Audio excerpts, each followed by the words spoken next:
Welcome, in front of me is HP EliteBook 745, and in this video I will show you how to change device name on this laptop.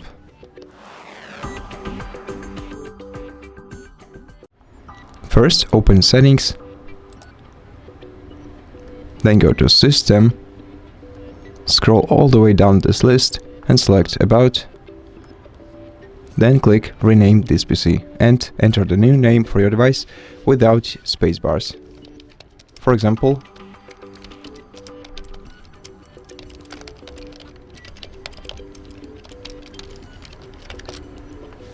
like this. Then click Next.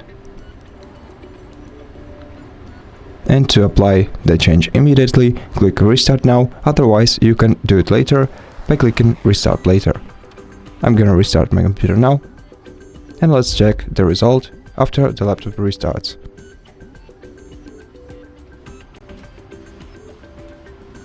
Okay, once the device is restarted, let's go back to Settings, and as you can see, the name of our device is changed. Thank you for watching this video. If you liked it, consider subscribing to our channel, leave us a like and a comment below, and I'll see you in the next one.